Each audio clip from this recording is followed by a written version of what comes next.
వస్తుంది కదమ్మా.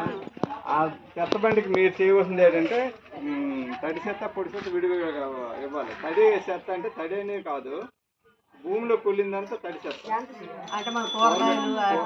అదేమ్మా, ఎస్, బాగా చెప్పారు మీరు. కూరగాయ ముక్కలు, ఉల్లిపాయ తొక్కలు, ఇవన్నీ కూడా మిగిలిపోయిన అన్నం, ఇవన్నీ కూడా ఒక ప్లాస్టిక్ డబ్బాలు వేసింది.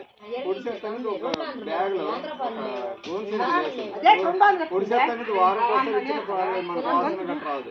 పొడి చెత్త అంటే ఏంటంటే కవర్లు, ప్లాస్టిక్ సీసాలు, ఇవన్నీ కూడా పొడి చెత్త. గ్లాసులు, అవి పొడి చెత్తలు వేసేయండి. అవి వారంకి ఒకసారి కానీ 3 రోజులకు ఒకసారి ఎన్ని ఇచ్చినా పర్లేదు.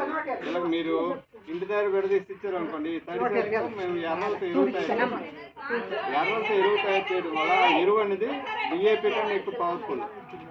చాలా 16 రకాల ఎలిమెంట్స్ ఉంటాయి అందులో. దానికి ఆ ఎర్రలతో ఎరువు కానీ కొంచెం, మనకు ఉదాహరణ గులాబీ మొక్క వేసాం అనుకోండి, చాలా పెద్ద పెద్ద పువ్వులు పోస్తాయి. రుచి మొత్తం చాలా సారం. దాంతోనే మనం పంట పండించుకొని ప్రభుత్వం చేస్తుంది. ఇప్పుడు యూరియా ఎలాగో కొరత, యూరియాలు మానేసి ఎర్రలతో ఎరువు, పేడగట్టాలు వేసుకొని పచ్చి రొట్టెలు, వాటితో మనం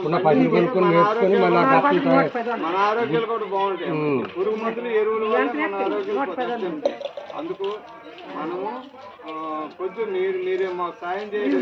తడి చెత్త పొడి చెత్త ఇంటి దగ్గర విడదీసి మీరు బండి చేయగలిగితే మాకు మనం ఎరువు తయారు చేస్తాం.